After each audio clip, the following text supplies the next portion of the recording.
If I were to ask you what country has the most freedom of speech, you might say some Western country. You may say Iceland, United States, etc. But I think the country that has truly the most freedom of speech is actually the internet. And here's why. When we think of great places around the world to live and to visit, I think the concept of freedom of speech often comes to mind. But I don't think it's nearly as important as it once was. Before the internet, it was somewhat important to have at least some level of freedom of speech in the place that you lived because there was no other place to go. Everything was physical. You are under a country's laws and you might as well be in one that has more freedom of speech.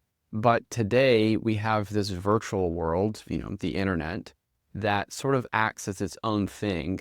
And yes, that virtual world exists also in the physical world, meaning that servers are actually located somewhere physically. It still affords us new freedoms that have never really been a thing in the past. For example, if you are in Iran or North Korea or name the country, and you want to say something that the government does not allow. Before the internet, you could say something maybe in a closet somewhere where no one could hear you. That's not real freedom of speech. If you actually, let's say, opened your window and started shouting out something where other people could hear you, any of those people could report you, and they still could today, and you could get in trouble for it, and the speech wouldn't be free. But now that we have the internet, as long as you have a connection to the internet, it doesn't really matter if you live in a country with more stringent freedom of speech rules or not, because you can still say what you want.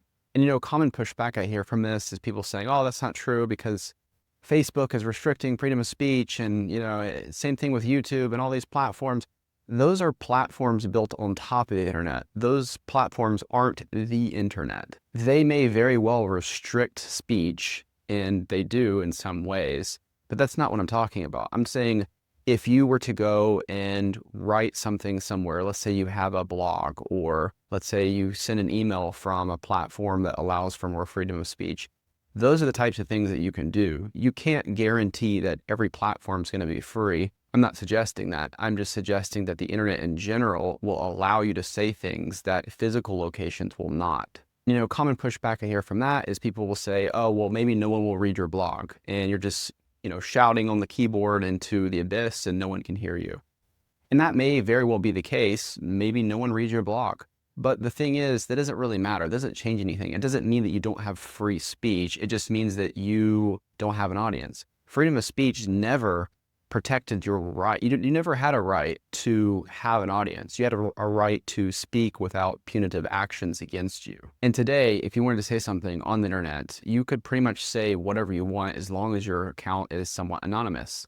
And sure, there are different levels of anonymity, and a level that you go after really depends on what you want to say. But for the first time in history, these sort of fake profiles allow us to say what we want without ramifications. And so this is really cool what the internet has done. It's not just, Americans or certain countries that have pretty good freedom of speech anymore. It's basically anyone that has an internet connection. And this sort of plays into the whole digital nation concept or the network state concept you may have heard Balaji talk about, where instead of having physical locations that form a new country, we might in the future sort of have networks of people across the internet, across the globe that form a community. And those communities are full of real people. And if you have enough of those people in a country, you might be able to start swaying the votes and the politicians because your community, your network state has so many people in it that you could